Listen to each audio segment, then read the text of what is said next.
Welcome back to Don't Be Dead. Tonight we're talking about the Sorority House Massacre Trilogy, where a killer brother escapes a mental hospital, a sorority house becomes a murder playground, and the only thing more deadly than opening a psycho-possessed spirit box is working on a Saturday.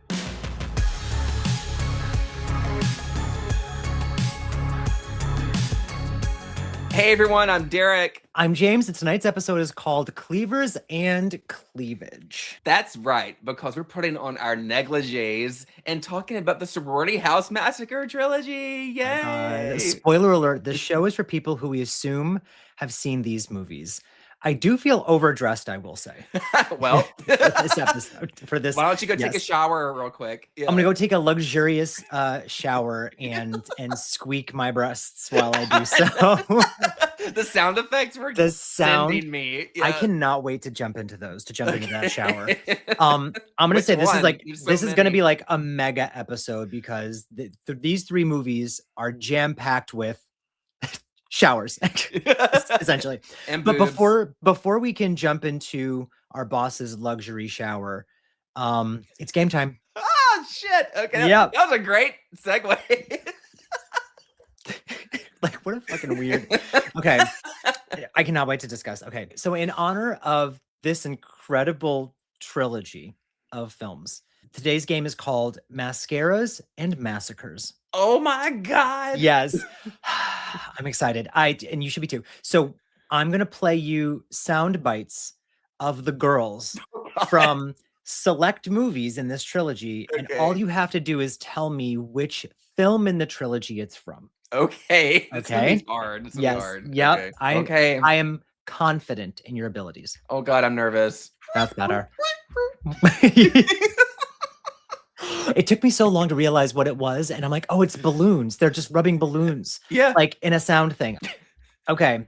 I hope you brought your makeup bag because now it's Mascaras and Massacres. So this is number one. Scared the shit out of me. You and me both. Oh my god. I can do it again if you need me to. Well, okay. You and me both. Like the deadpan delivery makes it sound like it's either 2 or 3. I'm just gonna say 2. She was loud. No, it is Hard to Die. Hard to Die. Which is AKA Sorority House Massacre 3. Okay, so number 2. I am sick and tired of the same old circle of chairs. It's time to put some wow in the powwow. Okay, that's the first one. That is the first. With one singular TP. and nothing else. Nothing else. Just in the backyard. The centerpiece of our powwow. It's cultural appropriation. Okay, number 3. First, the house mother got it. Hockstetter hid beneath the throw rug on cleaning day. Okay, this is tricky because you really have to pay attention to Orville Ketchum's version of it because it's slightly altered. Yep. I want to say it's Hard to Die. Okay. Yes. In Hard to Die, it's he retells a story of a sorority that gets attacked, but he changes it because now there's a sorority mother, and of course it uses footage from not that movie at all. In the first one, I think they say it's a family or something. Yeah. Okay, number 4. You're doing great. Okay, everyone put one finger on the diviner. No one puts a finger on my diviner. My diviner. That's part 2. I love her. Oh Suzanne, my gosh. icon. Yeah. Amazing. No one puts a finger on my. I'm so glad you. I love that. Well, a lot of these, honestly, because I had a lot of these in my notes to discuss, and I was like, instead of me just trying to like make sure we talk about them, I'm just gonna play them. So, okay, number 5, I think. God, get a load of the guy in the ice cream suit. What a dog. The ice cream suit. That is Hard to Die. When I watched it, I rewound it because I was like, did they just like insult that guy in front of that guy? Yeah. Like I think he even turns around like, what the fuck? Like, why is it called an ice cream suit, by the way? Is it just because it's all white? That makes sense. Like an ice cream scooper person at like an old timey shop. Yeah. Okay. Number 6. I still can't watch any of those old horror movies, and now I feel like I'm in one of them. That is, our final girl from 2 and 3. But which one is this? I want to say it's 2. I'm just gonna say 2. Okay. Yeah. They're like rolling out their sleeping bags. Yeah. And talking about scary movies. 7. If you've got an ounce of humanity left in you, you've got to try and remember. That's 2. That's 2. That's 2 again. Yeah. I mean, there's only 3 movies, so we're gonna have a few repeats there and there.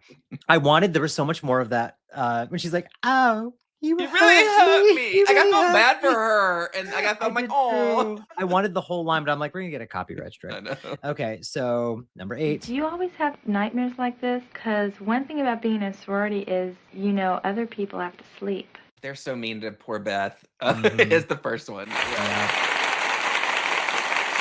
Beth had it coming though, like girl. Like, girl, how you not remember? Yeah, and go sleep, and go sleep someplace else. Yeah, like she's like you're contaminating every room with your negativity in this sorority house. Okay. Well, that's quite an outfit you're wearing.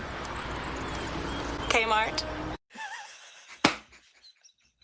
Kmart. Hold on. Okay. I remember this line, but fuck, which movie was it in? I watched all of these back to back, and so it does. They just mesh. Kind of mesh together. I'll do it again. Listen to the background. Yeah. Okay. Well, that's quite an outfit you're wearing.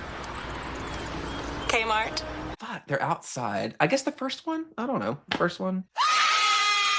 It is the very beginning of Hard to Die. Okay, when they're outside of the building. It's right before they make fun of the ice cream man suit. Okay. Kmart. Okay. Kmart.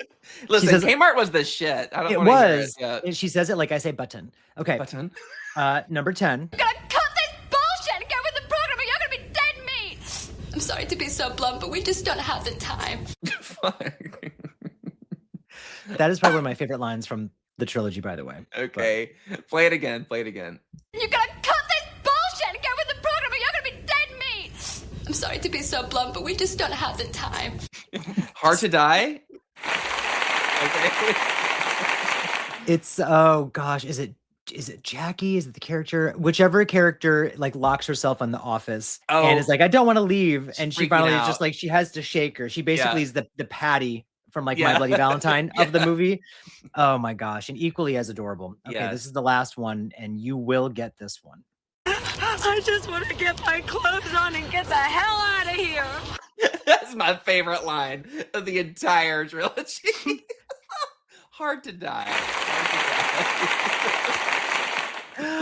Oh, like that quote just perfectly encompasses like what those movies are all about. It encompasses perfectly those movies and also this podcast. Yeah.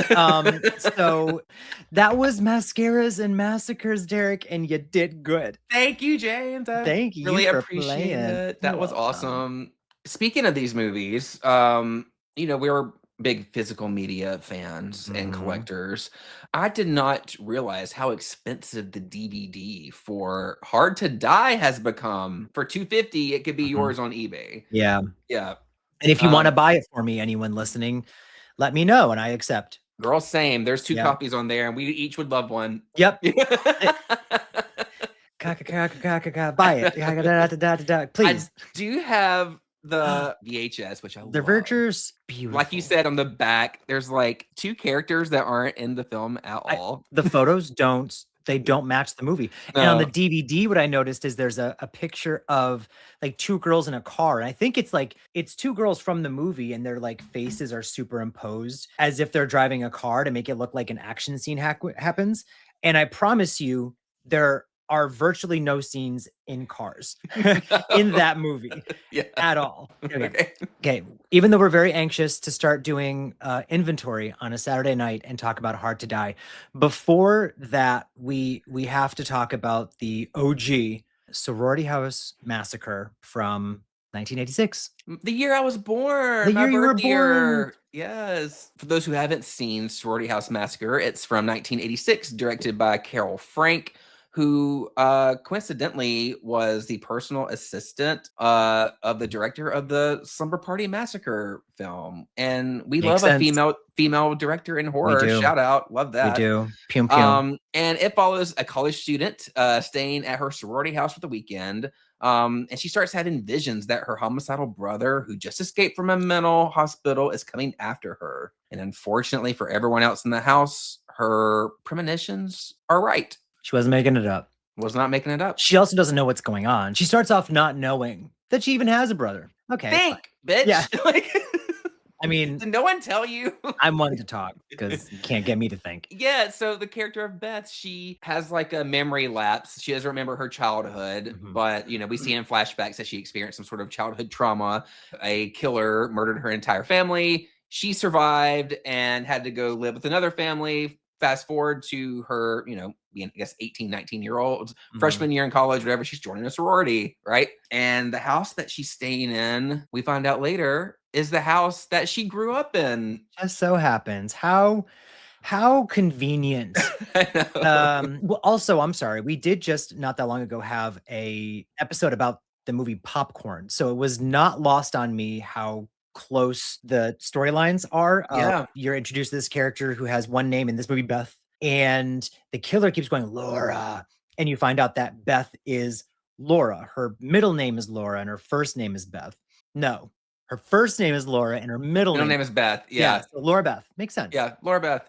Ever since she shows up at the house, she has this psychic connection and these weird nightmares and they're actually visions and or memories of her past when her family was killed, and she kind of has to relive the moments throughout the course of the film with her, her newfound friends. I know. So I guess she's never been to the house before, so that was as an adult. Like I guess like school had just started or something. Yeah. So did no one tell her though? Did like her family that took her in not give her a heads up? Like, girl, just it's an aunt. So it's her aunt. It's literally the exact same thing as Popcorn. Like they say that she was living with an aunt. So I'm guessing the aunt was like, we're just not going to talk about why I'm your aunt and you don't have a mom or a dad. We're not going to bring it up. Yeah. We're not bringing it up. That's not like interesting conversation. No. Who would want to know that? That's like boring dinner talk. Yeah. So we're not gonna. It's not useful. The movie does start with Beth. Every movie does start with the final girl in some capacity. So it starts with Beth and she's sitting there and some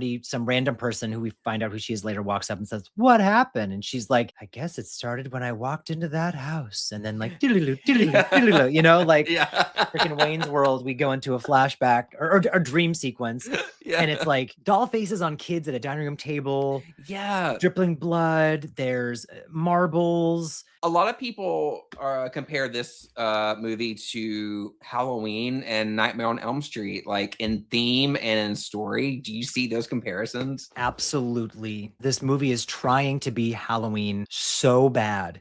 There's even like a oh shit, I got the wrong book kind of moment. There is a character named Linda. She's even in class and the teacher is talking to her about like deja vu, which pertains to the movie, which is very Laurie Strode, hearing about like fate and that kind of stuff. And there's even fate never changes. Fate never changes. Shout out to Adam, our creative director. Yes. So she looks out the window and I laughed so hard.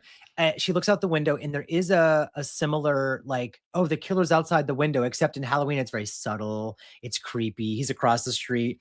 This one, she looks out the window and the killer's like, like there's not even like a scary sound effect that happens. So like, it's not even jarring. He just is just there. But it's in her mind. He's not actually there. But yeah, they really took a lot from, Halloween. What's also hilarious the killer's even driving station wagon when the killer like does he was. I wasn't even noticing that. Yeah, he drives a station wagon. The killer is her long lost brother she didn't know she had, who's in a mental institution. It's like, holy shit. Yeah. There's even a moment where she's like at the top of the stairs and the stairs have like a railing, which is very reminiscent of the original Halloween, and the blue lighting, and the killer's face like is behind her in the dark, and I was like, y'all aren't even trying to hide what you're doing here. And I guess I applaud them for that, Yeah, I wonder at that point how many people had actually seen Halloween. Like, was it readily available for people just to, I don't know, 8 years later, but like it would have had to have been on TV, or you had to have gone and spent the tons of money on a VHS back then. So and so I'm wondering, like, had people even rewatched Halloween that much like we have now, to pick up on it, even pick up on it. Do you know what I Yeah. mean? I mean, maybe some people did, like, Very few. the diehards, but just like your Mhm. casual fans, I don't think they maybe would have even picked up on it. No, probably not. Mm. It's also trying to be Slumber Party Massacre, which this is Sorority House Massacre, and that's Slumber Yeah. Party Massacre. It's trying to be Slumber Party Massacre too, which makes sense if it's, an assistant to the director of that movie. She probably was like, listen, I'm getting some cool vibes. I think I can do something similar. Very similar. Very similar, almost Very identical. similar. You Yeah. will be suing me for plagiarism and copyright infringement, but they're watching Slumber Party Massacre on the TV. And Yeah. even with Slumber Party Massacre, like just the blocking of the scenes Mhm. and how it all plays out is so very similar. Yeah. Slumber Party Massacre, like the Mhm. girls, running in their bedrooms and pushing the dressers in front of the doors, and Yep. the killer finding a way in, Mhm. like it's all Yep. set up the exact same. It was cute though. So basically, Beth, I think her being in the house is what triggers the killer who is locked up to also have the psychic connection. Yes. And then he's like, well, I got to get out and he go. senses it. Yeah. Well, I there's even the gotta theme. go There's even kill like a Beth. discussion with some of the side characters or the friends. They're in. Mhm. I think it's not a psychology class, but some sort of maybe a biology class, and they're talking Mhm. about like brain waves. And there's this whole experiment that these scientists did where they took this mama cat and separated her from 100 Mhm. miles from her kittens, and then they killed their kittens, and the mama cat cried the entire time. So very morbid. Like, Didn't like can we it. not do that? So she's kind of like a homing beacon, Mhm. being in this house and putting everybody at danger. Well, Yeah. that was my thing is at one point, like to me, it was very obvious from go. I was like, you are involved in this somehow. You have a connection to the killer somehow. But she says something. She says, there's something connecting him to me. And I'm like, well, then, bitch, go away.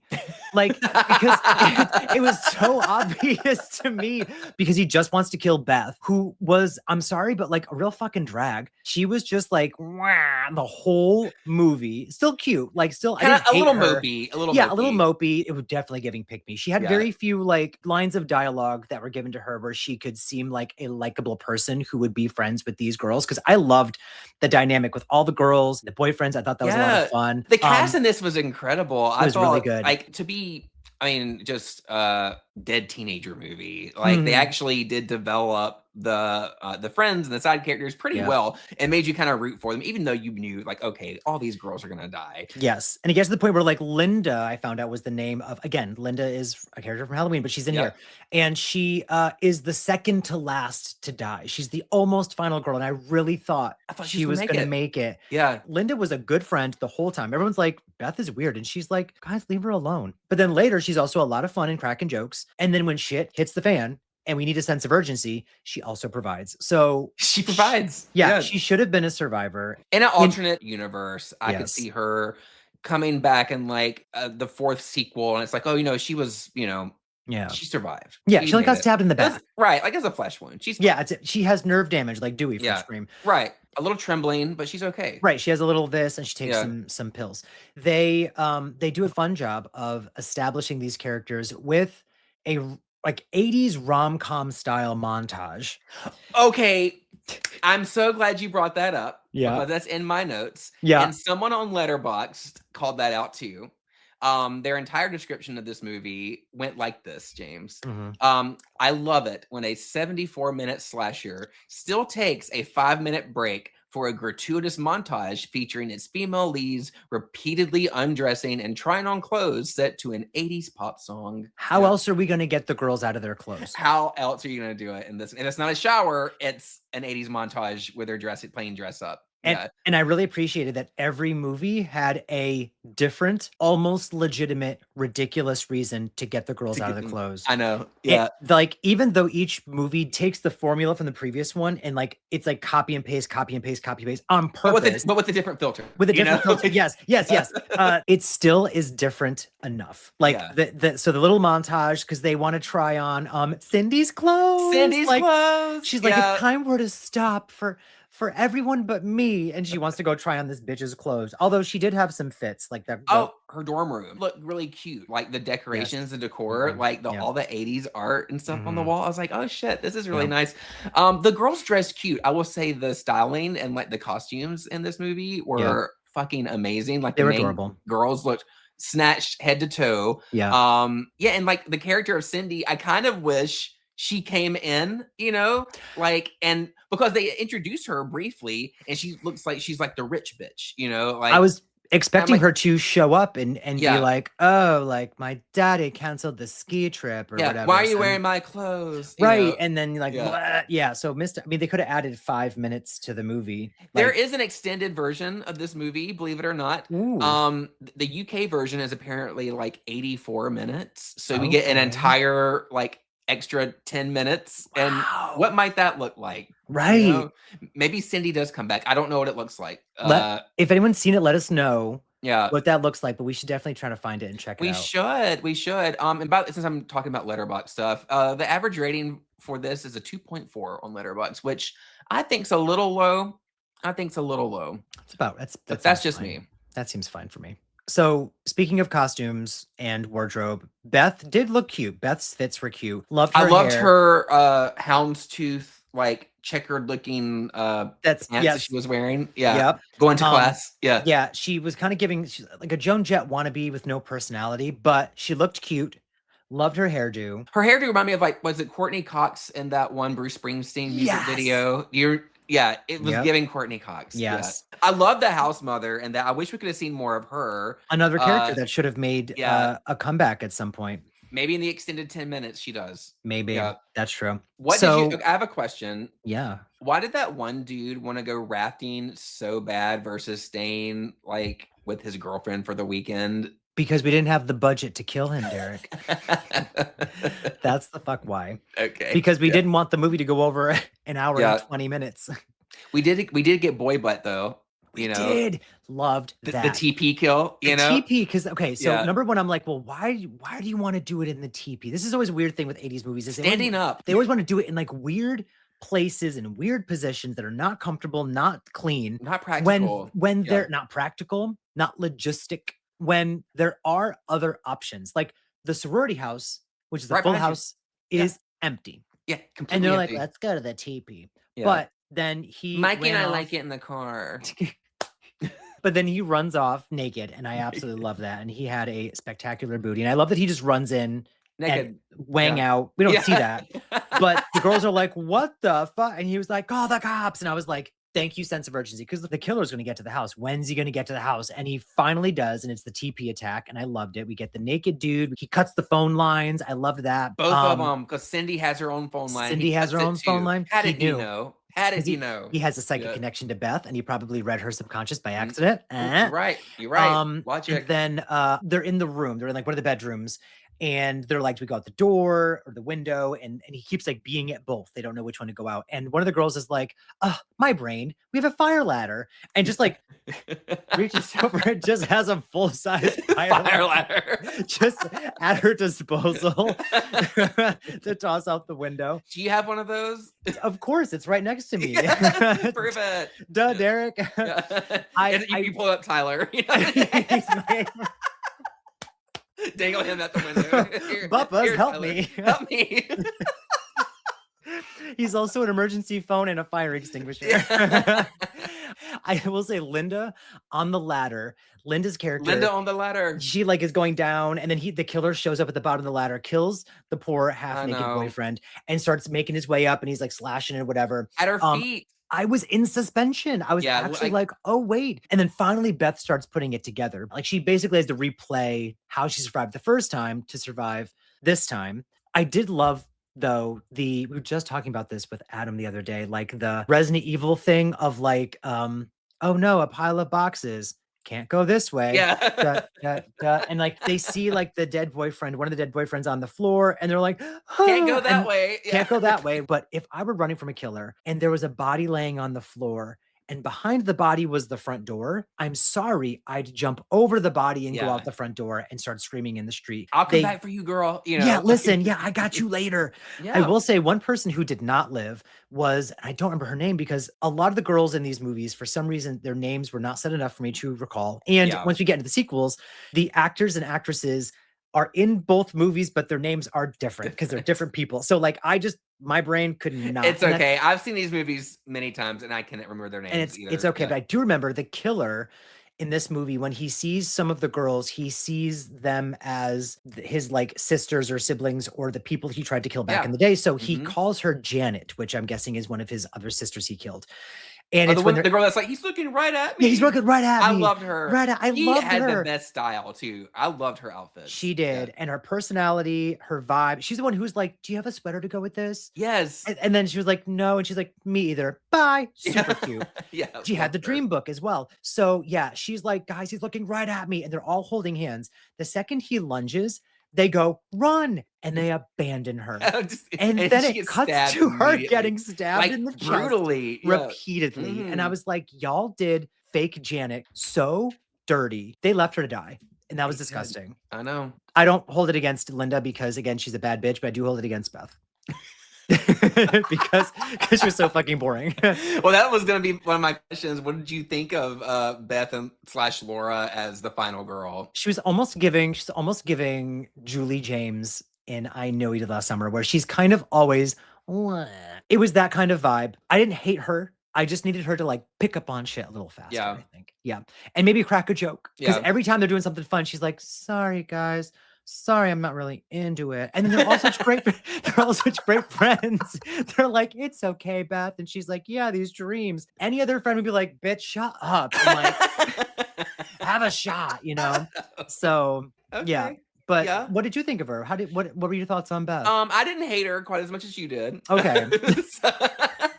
I liked her because she reminds me a lot of my 9th and 10th grade algebra teacher, Miss Smith. They had the same haircut, same style, and she really knew how to teach a dumb bitch algebra. Like, do you know what I mean? Like, she made it so easy for me. And so I was like, so I had that.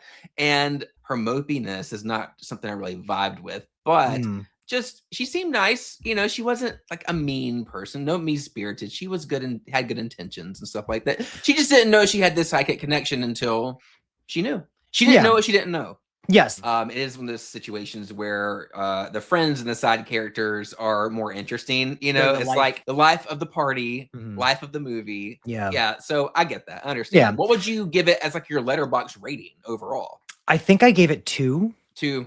Yeah. Because again, I didn't hate it. I just maybe won't vibe with it as much like on a rewatch. I liked it better on a rewatch than I did the first time I watched it. The first time I watched it, I'm like, oh, this is kind of boring. But on a rewatch, I'm like, oh, I actually kind of enjoy spending time with these characters. Okay. Is kind of what it was. Yeah. Yeah. I did love when you said like the meat of it and all. I loved there were some good practical effects. Like the kills when they happened seemed brutal. There's even like a practical effect where she stabs the killer in the neck and the knife is like in his mouth. I was like, oh my God, that was so cool. But then the movie ends and she's crazy now. Yeah, that's it. Yeah, she's still tormented by visions and dreams of her brother. Childhood trauma, right? Yeah. It never leaves you. She was having what they call it past life experience.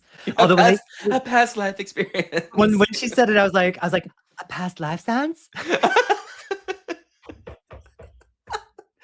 Love. We love a crossover moment. I will also life sense. A past life sense? Night of the Demons is my favorite fucking movie. Also they do establish, and I'm done with this movie after this, but they establish a rape whistle. Oh yeah. That they never use. Yeah. I was like, oh, we're gonna like use that to call for help. Plot device. Nope. Nope. It's just but then later she pulls out a taser, I think. Yeah. Yeah. Oh, and mace. They have mace. Oh, and they're like spraying it, but they're like spraying their hands. His hands, yeah. Girl, you're gonna get it in your own eyes. Yeah. No. They should have all gone blind in that moment. It'd be hysterical. Yeah. My Letterboxd rating for this, I gave it a 4 because I really fucking enjoy it. And I think what I really enjoy about it is that it knows what it is. It's self-aware and it's short. It's a good, quick, like enjoyable, quick watch. I think that's what I liked about it. Let's get into 2. Let's get into 2. Let's get into 2. All right. I'm very excited to talk about Sorority House Massacre 2 from 1990, directed by Jim Wynorski. 5 women spending the night fixing up a sorority house discover the place may be haunted by the spirit of a killer. Before long, paranoia, possession, and a very sharp hook turn their sleepover into a murder spree. Starring Gail Thackeray, I don't know how to pronounce her name, but she's in Thackeray. it. Thackeray Binks, Melissa Moore, and Peter Spellos. Also technically starring Deborah DeLeo for a few scenes, although uncredited. And we'll get into it. But this one was very interesting. It's very interesting. And James, it's cleavage versus cleavers. And the result is Delta Deadly. Delta Deadly. Yes. And obviously, it's what inspired the name of this episode. What's less obvious is there are no cleavers in the film. Not a cleaver in sight. You know what there's a lot of, though? Cleavage. Yeah. Lots of cleavage. Lots of excuses to take cold showers, you know? Yeah, so the first one was we're going to go try on Cindy's clothes. The Mhm. second one is we're going to go, what's her face says, like, I feel grimy if I don't take a shower. So Before I go to bed. Yeah. Yeah, they all take cold showers because they're in this new sorority house and the water's not right and the electricity's not on and the phones don't work yet.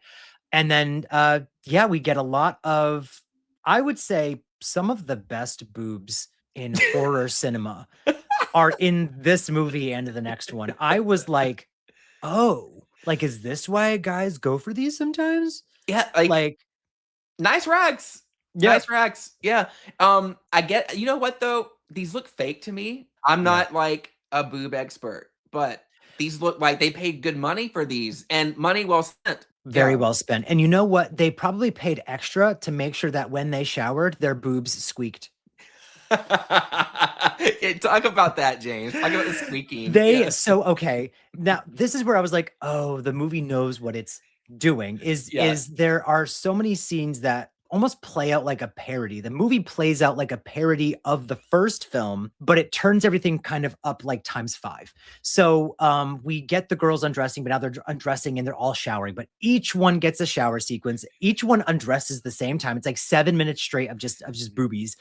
But when they shower, they like do this a lot. Like it's a porno shower. It's a lot. Oh yeah, it's like my neck's back, you know. Yeah, exactly. Like everything. But when they are, it's even when they're technically like doing their arms, like washing their arms, but it's mostly the boobs. Is the sound effect of like rubbing a balloon? Like every time they grab like it's what they did in Nightmare Sisters. That's how they made the sound effect for the shower scene in Nightmare Sisters. Was they got balloons and Nightmare, and that makes sense because earlier when you said crazy short movie still having a montage of like girls getting undressed, whatever, I immediately thought Nightmare Sisters. I don't even remember the sound effects in that movie. For some reason, they stood out so much more in this one. Oh, well, listen to it. Because in Nightmare Sisters, it's very prominent. And it's been probably 2 years since you've seen Nightmare Sisters at this point. And that was like what time? Like midnight, probably, after watching several other movies and in the heat. In the heat. This was VHS Fest, by the way, and loved it, but I was tired. So we get a lot of squeakies. Yeah, in the course of like less than 5 minutes, every girl is taking off their clothes, even to the point of later they're at a strip club and the girl like slides against the pole and we get the same squeaky. Like she could dance though. That girl had moves. She could. I was watching her just eat that choreography up. That stripper absolutely could fucking dance. I would tip her very well. Yeah. What did you think of the film's red herring Orville Ketchum? Orville Ketchum, icon diva, mother. She is the moment. So total red herring, but I'm like, you're making it so obvious it's him. I did start to think, okay, maybe it's him, until like a little more than halfway. I'm like, all right, this obviously it's not. Because we get to the point where we've established the killer is like, I think already in the house, but he's outside, like standing in the rain, not using his words. It made me so crazy, but he's just so sweet. He just means so well, that sometimes he goes nonverbal. Yeah. So, but there's a part where he's outside and the girls are freaking out and he's just not speaking. He's just not saying, "Hey, it's me, Orville, from across the street. Yeah. I think there's a killer in your house." He gives them nothing. He gives them every reason to think I'm the killer. What I appreciate about Orville is he's kind of serves as like the Greek chorus of these films. He actually gives some backstory too. He gets some exposition. They're moving into this new house that they bought. They have to go fix it up, and they got it cheap. But the reason they got it so cheap is because there was 5 years ago there was a killer named Hochstetter who murdered his entire family and all these people in this house. And Orville Ketchum was the neighbor, and he saw him do it. And so he was telling these girls this. But when he's telling them about the story, the flashback is scenes from Slumber Party Massacre. It's footage from Slumber Party Massacre. Yeah. And I was like, wait, I thought I was missing something where like it was in some kind of universe where it's connected, but he describes it because like we said earlier, he describes what happened differently in each movie. Yeah. And in this one, he says it's a guy who killed his family. And first it was the wife. And she was, he was hiding under a blanket. He was funny like that, like weird, whatever.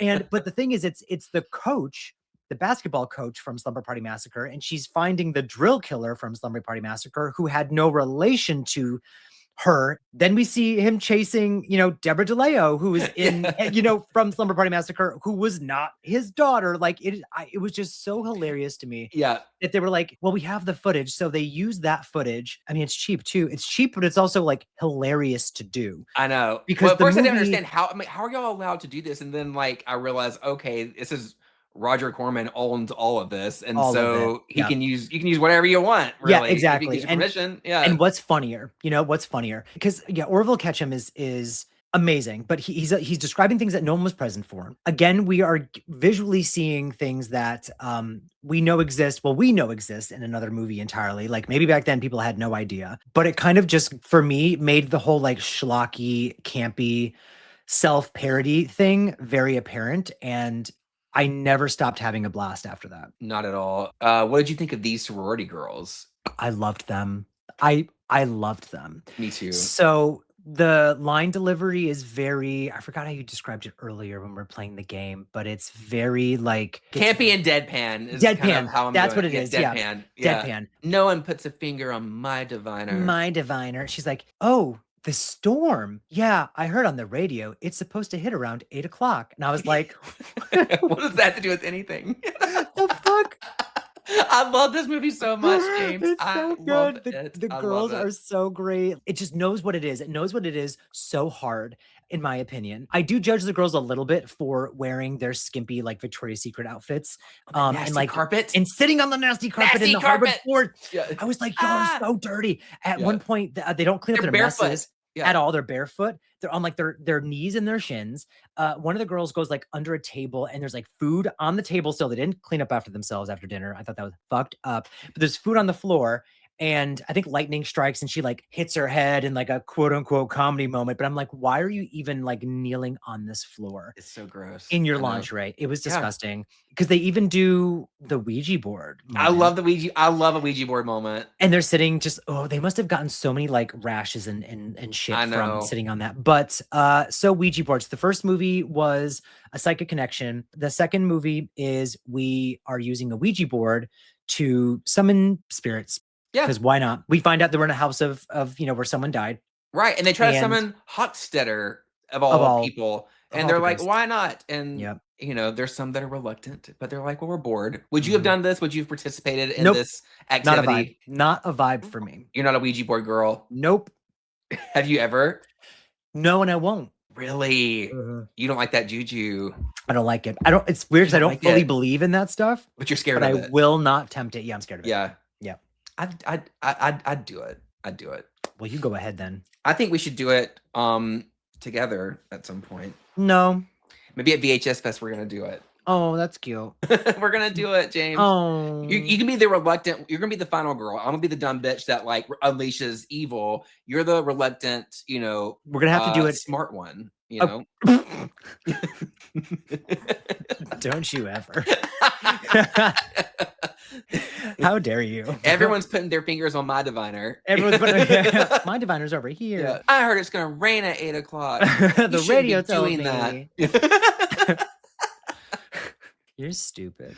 What did you think of the final girl, Gail / Robin Harris? Because she has like 2 names that she went by. Yeah, I was confused because it does say Gail like Thackeray. Yeah, I think Robin like Harris. Her stage name was Robin at the time when she was doing this. She used it as like her, her stage name.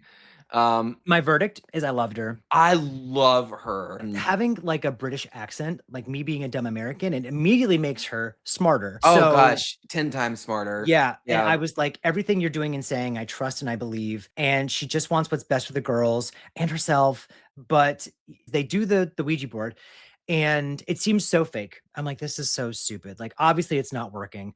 And then suddenly the diviner explodes. Yeah. I was like, oh, it's real. So it flies into the fireplace, explodes.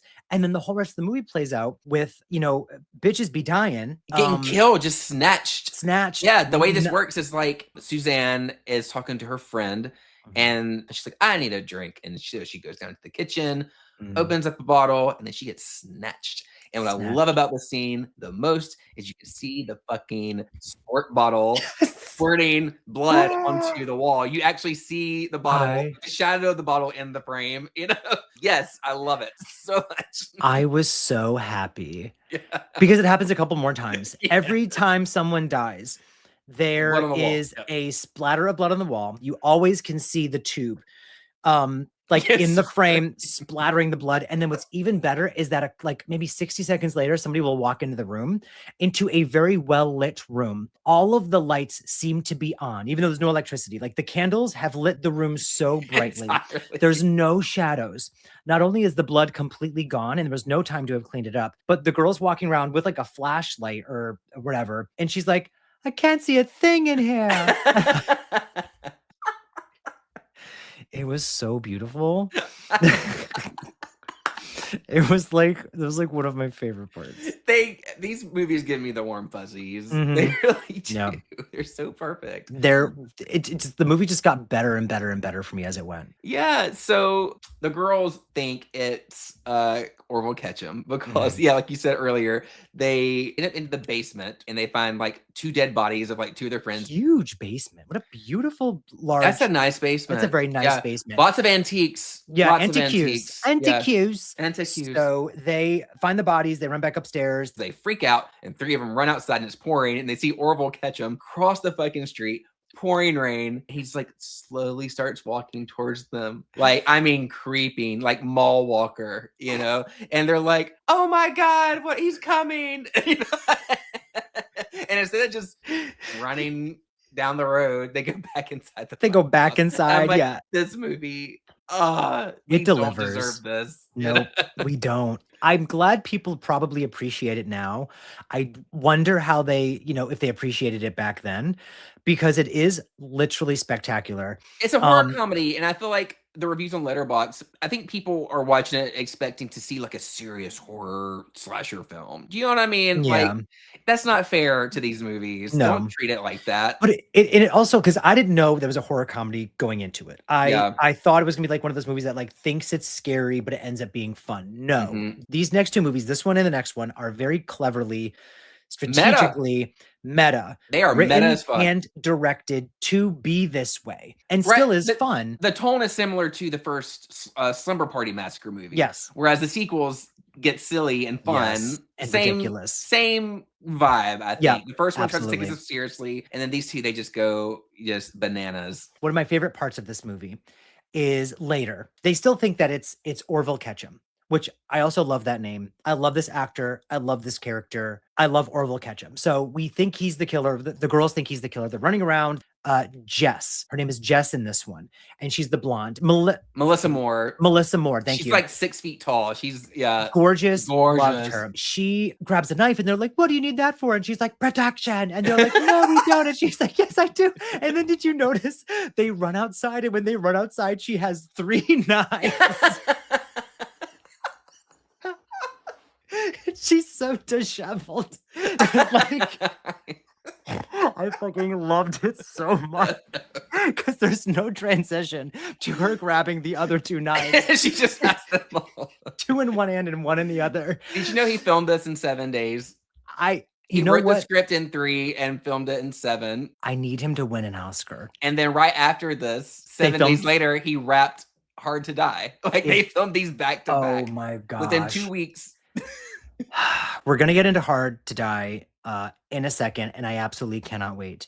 I did want to discuss one thing because there are very few through lines from this movie to Hard to Die. We also didn't establish that there's no through lines from part 1 to part 2. None. I've heard there's a line of dialogue that connects them, but I could not find it. I don't know what that line of dialogue was. If you know, let us know in the comments or in the review that you're going to leave us. But I don't know what line of dialogue could have possibly connected 1 and 2. Fine. But the only connections to 2 and 3 is the character of Orville Ketchum, again, and the detectives. Yes. So we get these detectives, we're introduced to them, and I was a little confused because I think they're showing us stuff out of order. Like, are they showing us the detectives after a distress call was made? Because they say a distress call was made to go to that house. And the male detective is the male and female detectives.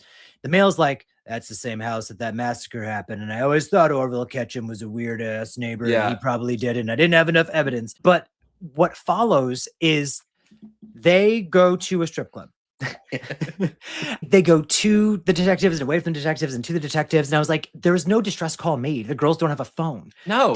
Did Orville call? I was just... Well, was it because was someone delivering furniture to the house or something? But then, and that's what the call was made, because the movie starts at the end. Like, it opens with the end. You know, she's, you really hurt me. Really hurt me. But is there any ounce of humanity left in you at all? If you've got an ounce of humanity left in you, you've got to try and remember. Timing did not make sense when they said they got this distress call to go to the house. And I was very David Lynch. It was very David Lynch. It was Orville Ketchum's perception of what happened. Right. So, not necessarily how it actually happened. No. First, the house mother got it. Hockstetter hid beneath the throw rug on cleaning day. He was funny like that. So yes, the detectives, I didn't fully understand. They serve no real purpose, but it's totally fine. They're not helpful at all. They're not helpful at all. They're giving kind of like 50s film noir, crime noir, whatever, which also is very David Lynch. And that's really what it actually all comparing these movies to David Lynch. Yeah. Of course we are. But they do show up at the end of the movie and just in time to do nothing because everything is already said and done. So James, what do you think about the killer reveal? Because, you know, like I said, the audience, I guess, assumes it's not really Orville Ketchum. But you don't really get to see the killer too often. But then the reveal happens, and who is it? It is Jessica. It's Jessica. It's me, Jessica.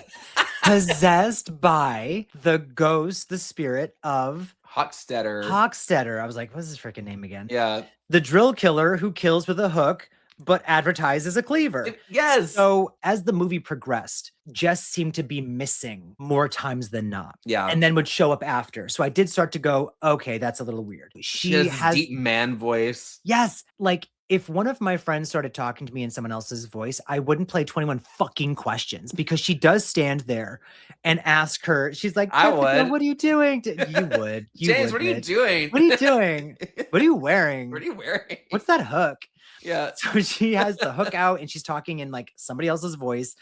James, the way you just has this hook out. Is that how you would hold your hook? Don't be possessed. That's how I hold my hook when I kill people. So she's actually giving a great performance. She ate it up. There's a killer monologue in every movie, right? It's better than Scream. It's better than Scream. It's better than some of the Scream monologues. She is doing so great. Then they, run upstairs and there's a fight and chaos ensues and whatever. And she finally kills her. Yeah. Orville shows up again and does not die. One of the last lines of the movie is, "This man's still alive." Yeah. And I was so happy. Well, I loved it when Jessica gets stabbed in the throat, she's getting taken out. And when she comes back to just for a second, she just she delivers this line impeccably. She just says, "Linda." She's dead. Perfect movie. Oh, and poor Linda, when the cops arrive and are on the scene, Linda stands up and now she's possessed too. She's possessed. And they shoot her. It was shocking. Yeah. Bleak is not the word, because I was not left like, wow, that was a freaking downer. I was like, well, where else? We still have Orville. Yeah, we still have Orville. Like, Yeah. they gave me something to hope for. Yeah. And the fact that it ends with the end ? I know. Letterboxd gave this a 2.7. That's the average rating on Letterboxd. To me, I think that's super low. Again, I gave this one a 4. 4. Yeah, definitely a 4 for me. Near perfect film going experience. Oh my God, for sure. And I'll agree with this one Letterboxd review. It says that it stands alongside Terminator 2 as a rare case of a sequel that is even better than the original. Period. Absolutely. I agree. Okay, when we were going to watch these movies, when you're going to have me watch these movies for this episode, originally, spoiler everyone, we were going to just do parts 2 and 3 because they are so disconnected from the first movie. And then it's like each movie's freaking like 70 minutes. Why would we not? So of course we need to do the full trilogy. We're not going to do this trilogy a disservice. But we just did an episode on 2 David Lynch films that are like 3 hours long each. Yeah. This is fine. Absolutely. We could do the Sorority House Massacre movies. Yeah. We could do them twice, honestly. So part 1 was like psychic connection, weird shit, slasher shows up. Cool. The second one's like, no, bitch, Ouija board, lingerie, turn it up, crazy violence, possessed girl, hook killer, Orville Ketchum, useless detectives, rainstorm. Like, it goes big. So I'm diviners.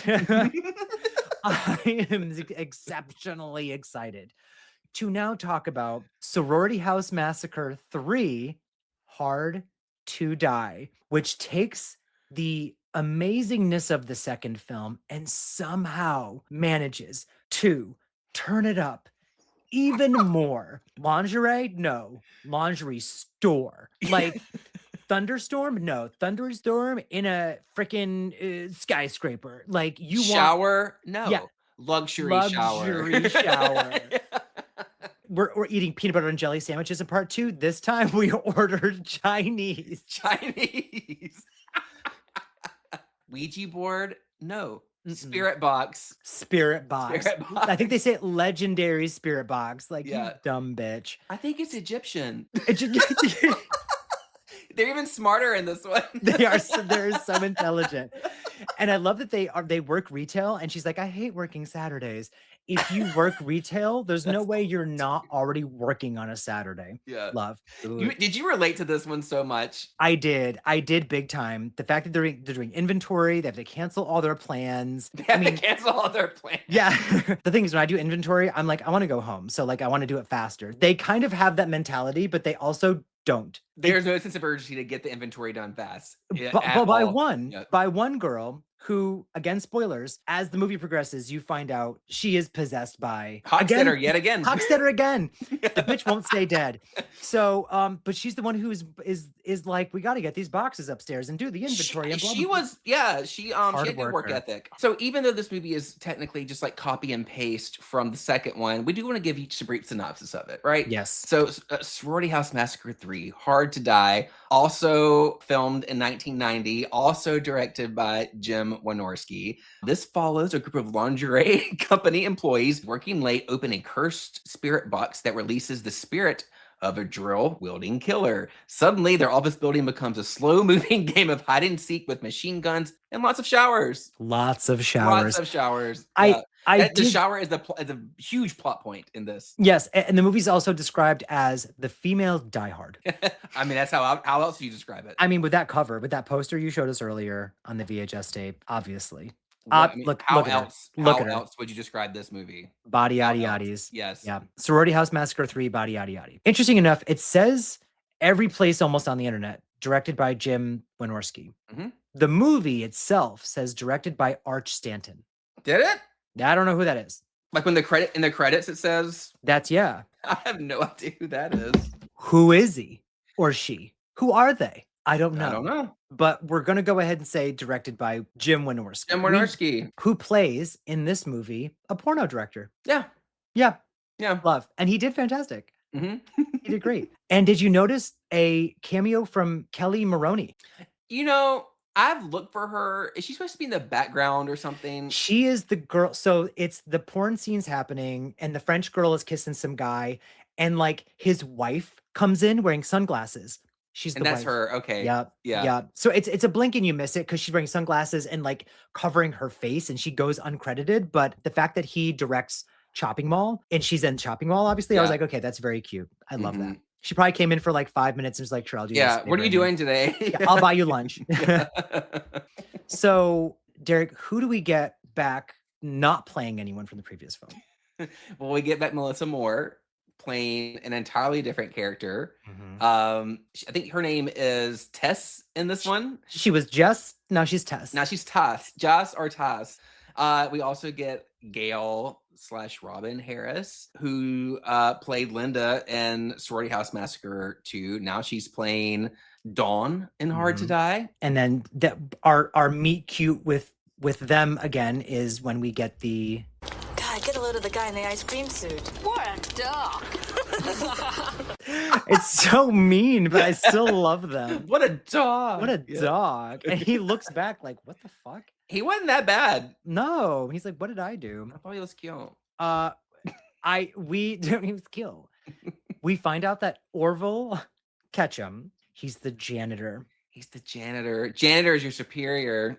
My heart, like, just was so full when I saw he was back in this movie. He still does not use his words, but one thing, and I know you must have noticed this, is every time he shows up on screen, he gets a crazy, overdramatic entrance. Yes. Every time.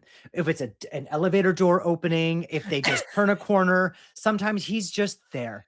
He's just standing there. The lightning might strike, and he just like multiple times at the elevator. Actually, they're like, ah, and he's just standing there. He's just standing there doing nothing. And they're like, Orville, we have to go up. Are you going up? And he goes, and he goes, ding, and just closes. This man is incredible. Was so happy. I'm like, we're gonna get a play-by-play of the previous movie. I still wasn't aware of how much of a play-by-play. Oh, it is to the point of the wounds he receives are identical. The fight sequences are identical. He gets choked out in the very same way. It's like we're just gonna redo the exact same fight choreography from 2. We're just gonna copy paste in this one, and it still felt fresh. Yeah, yeah, it was so good. So apparently, Roger Corman was so impressed with what Wynorski was able to do with with 2. He's like, yeah, I want you to do a remake like immediately. Use like the similar sets, just dress them up differently.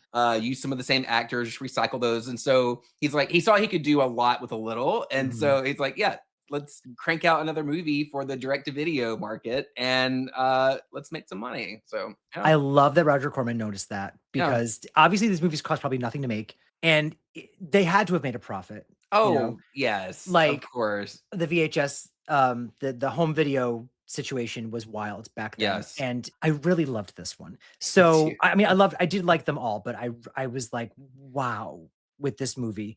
So we get a couple new girls. They're all great.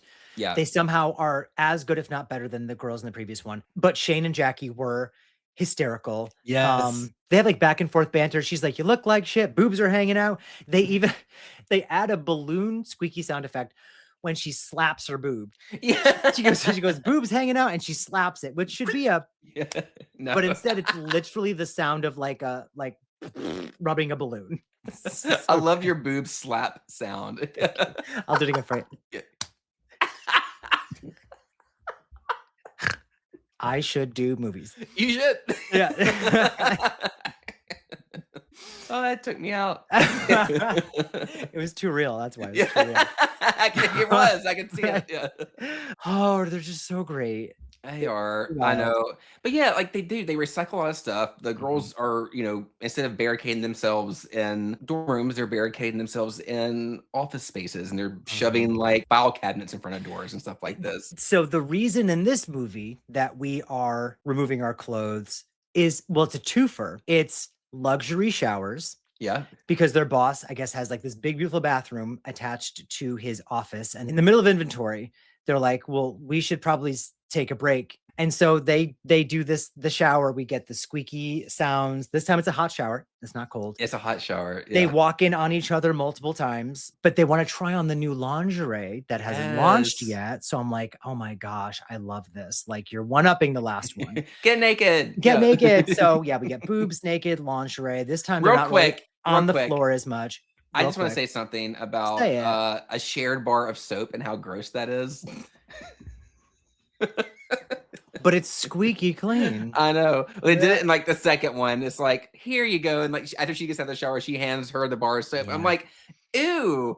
I even think back to like, I think my family, like, growing up, we would just have like one bar of soap to share between like 4 or 5 people. I'm like, what the fuck? That is disgusting. Shower gel for everyone. Thank you. They didn't know better. People weren't wearing SPF properly, and they were using the same bar of soap. And we've learned, I remember even being in like middle school, going into like the restroom, and like instead of having like soap dispensers, there was just like bars of soap like on the sink. And I'm like, that's gross now that I think about it. Yeah. We had liquid soap dispensers in the late 80s, early 90s up here.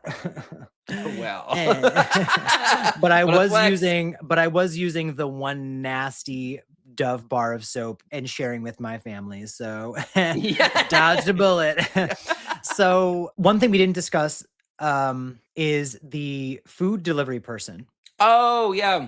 We'd be doing a disservice to not mention that she is very Canadian, and she shows up and just seems like the sweetest delivery person. She goes above and beyond trying to deliver food. What was the name of the restaurant? I don't remember. It's important. Oh, wait, I could probably... You have the movie up Yeah, already. true. Let me see. Let me find... Because she announces it when she walks in. Hey, chow down delivery. Anybody here? Okay.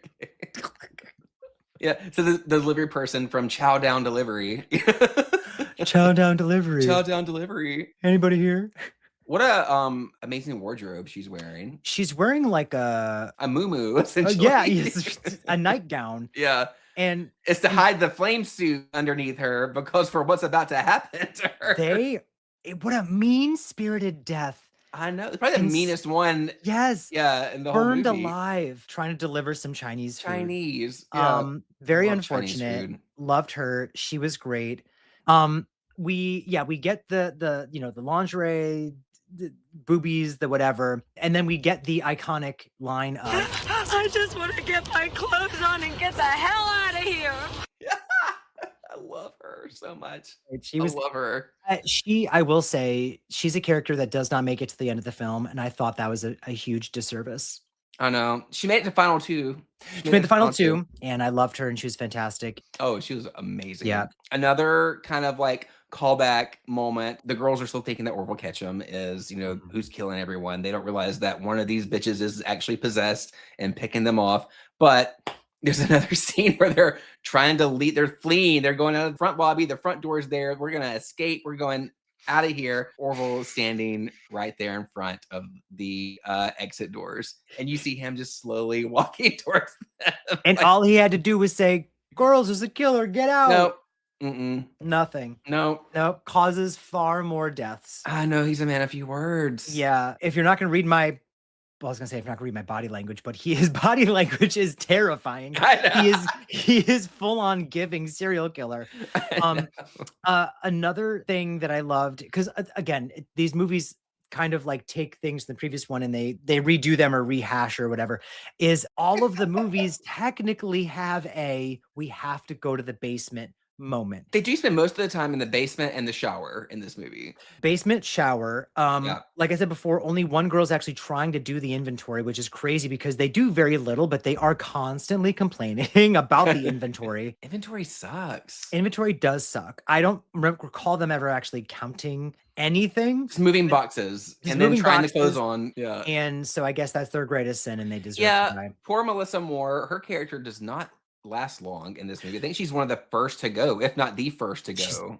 She's the first one. She gets it in the basement. She's walking with the box, and the sound effect is like, and she goes, "Oh, my back." Yeah. And she's like, "Are you okay?" And she's like, "Yeah, it was a skiing accident a couple of years ago." Just snapped in half. Yeah. Yep. I know. What we find out is, again, it's not a Ouija box. We're getting this like soul box, spirit box. Heck, what's his name? Hochstetter. The names in these movies. Hochstetter, we find out now, was actually into voodoo big time. And we know because there's a box that gets delivered to the office by mistake. It was supposed to go to a museum. The girls call the museum and talk to the guy who's like, yeah, Hochstetter was bad and he might have put his soul into the box. And he tells that to the detectives. There's a lot of backstory. There's a lot of shit going on. And I appreciated that. World building. Lore. Mm-hmm. There's lore. Yeah. And all of it's tied together by more footage from Slumber Party Massacre. They open the box, a spirit thing jumps out. And technically, when watching, I was like, oh, interesting. You can see that it latches onto one girl. And we find out that she's actually the one who's possessed after we've fought poor Orville Ketchum, stabbed him and strangled him and threw him off of a skyscraper right after he's thrown off the skyscraper. I just want to get my clothes on and get the hell out of here. And all of a sudden they're going back downstairs and someone's walking up the stairs and it is Orville. Like, it's just, it took me until after watching the movie to realize that the Hard to Die title is about him. Yeah. I thought it was the girls. No, it is Orville. Those girls are very easy to die. Yeah. Yes, they're very simple, if you will. Yeah. He is hard to die. He won't do it. No. Nope. So won't he do it? Won't he do it? He chases them into a store that is pretty clearly a gun store.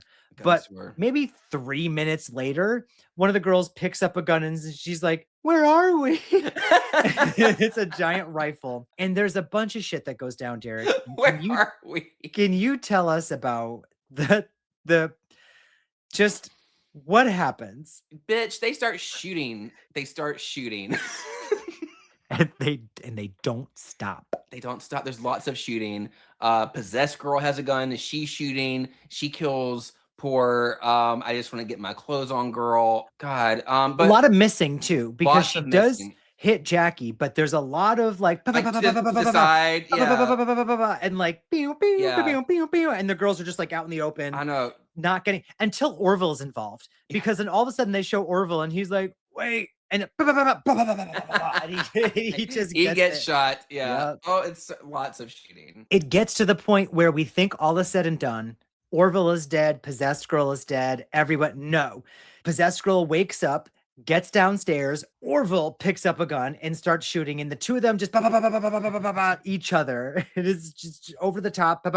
And possessed girl finally, I guess, succumbs to her wounds. Yeah. Yes, she succumbs to her wounds. She bled out. The useless detectives come back down the stairs, and now we get the reveal of the two stretchers. One with Orville Ketchum. One with Dawn. Oh my God. They reach out and hold hands, James. And then the end credits comes up. It's a big heart around them holding hands. Oh. And it's a wedding song playing. Yes. And it doesn't say the end. It says the beginning. The beginning. How did they know this is exactly what I wanted and needed? I know. I want more people to know about this movie. I really do. Like, it doesn't get talked about nearly enough. It's still, to this day, I think, flies under the radar. Mm-hmm. It definitely has more of a cult following, I think, now than it used to, but still a lot of people haven't seen it. They've seen, like, the Slumber Party Massacre movies, and they've maybe seen, like, the first Sorority House Massacre. I think maybe just because part 2 and 3 are hard to find. Yes, and well, because also at this time, you get so many of these, like, quote-unquote massacre movies that do and don't connect. So like Slumber Party Massacre, I think, is the one people like kind of gravitate toward, and it's more accessible. Then you had technically House on Sorority Row. Yeah. So I believe it probably feels like a combination of those two, and easily just somehow they got lost. Well, I was going to ask you that. Do you prefer the Slumber Party Massacre trilogy or the Sorority House Massacre trilogy? Well, I haven't seen Slumber Party 3. Is that fair? I guess not then. Then I guess you can't answer that question. I'll answer the question, and I'll fucking say Sorority House Massacre is what I'm going with. Okay. This is my preferred trilogy, even though, bitch, I'm wearing the shirt. I'm wearing the SPM2 shirt, ho. And I fucking love those movies. I just think these are a little more, I don't know. I don't know. It's just, the camp is camping. I don't know. I love how unashamed they are, basically just to copy, and paste the things, but like in a charming way that's not off-putting, It's intentional. It's intentional in like the best way possible. Letterboxd gave the average rating for Hard to Die as a 2.8, so it's the highest rated on Letterboxd out of the Sorority House Massacre franchise. There are a couple things in Hard to Die specifically in the credits I needed to call out. They are important. Yeah. First one, personal training for Orville Ketchum provided by Hard Bodies for You. 4 and a U. Okay. Yeah. Orville Ketchum is the name of the character and not the actor, but he's credited as playing himself. Orville Ketchum playing himself.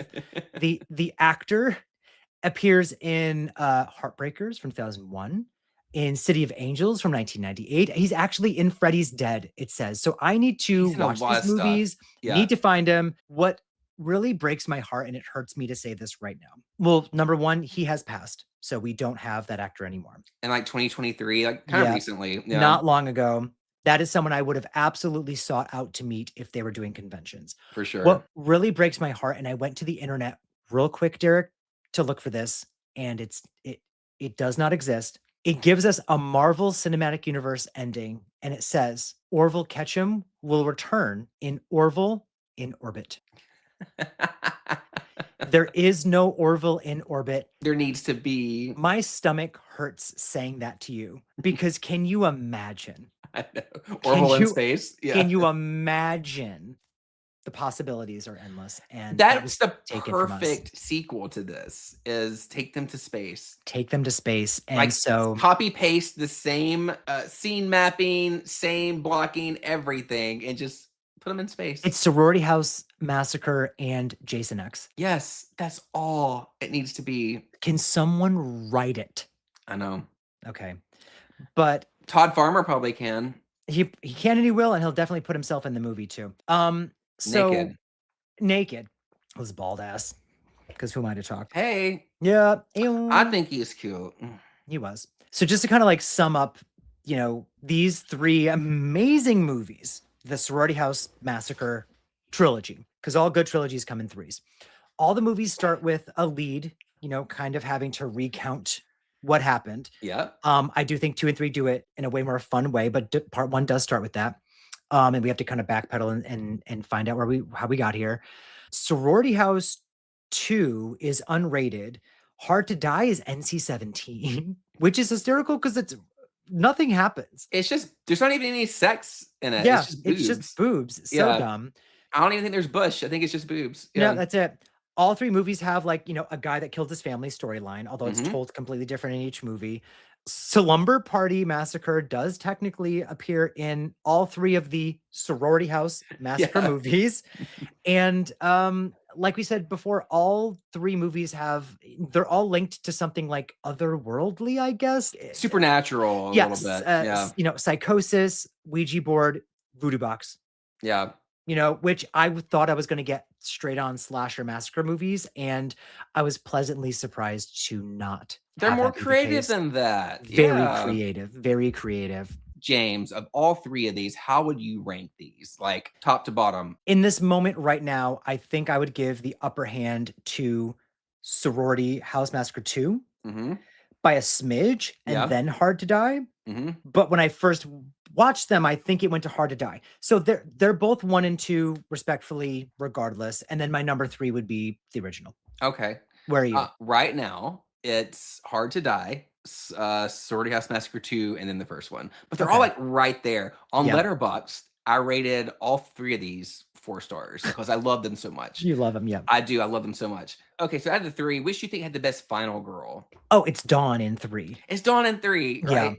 Yeah. Yeah. Because she has a happy ending. She has a love story blossoming at the end of it. Yes. I would have loved to have seen Dawn and Orville in space together. It really makes me very sad. It makes me very, very sad. More so because it will never come to fruition because we don't have that actor anymore. And if it's not him, I don't want it. So we can only imagine. Yeah. Which do you think had the best overall cast?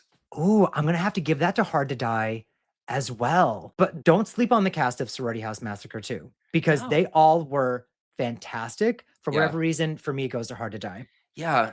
Who's it for you? Gosh, it's hard. Part of me wants to say 2, just because the sassy dialogue. The sassy dialogue, like the stupidity of it all. It's here. That's but then like I can say the same thing about the Hard to Die girls too. You know, so they're sassier in Hard to Die. Yeah, you're right. Hard to Die for sure. Okay, Hard to Die. Hard to Die. Yeah, I'll give it that. James, I just want to say thank you for watching these. I am so happy you actually enjoyed these. It was going to break my heart if you didn't. And I'm just over the moon that we finally get to talk about these, because Hard to Die has been near and dear to my heart for a very long time. And I'm like, fuck, how am I ever going to get James to watch this? Because he's going to have to watch the first one and the second one before he gets here. But then I'm like, oh, fuck, these movies are so fucking short. You can watch these in 30 minutes. Short and different, because first you're like, you have to watch Hard to Die. And I was like, well, what about the others? You're like, you don't have to watch those. And so I was like, well, how do we fit it in? And we had like different ideas of how we could make it work. And then you're like, you know what? I'm done with this shit. We're just going to do a Sorority House Massacre 2 and a Hard to Die episode. I said, great. And then you're like, actually, we're going to do a trilogy. And I love a mega episode. Me too. So that's what the hell this was. Yeah. We hope that you loved these movies as well. Meet us in the comments and let us know what you thought of these, what you think of other lingerie clad women in peril movies, I guess. Is that a subgenre in itself? There totally is. Yes. Yeah. For more Don't Be Dead, watch on YouTube, listen on your favorite podcast app, get exclusive content on Patreon. Don't forget to leave us a review. And until next time, I just want to get my clothes on and get the hell out of here.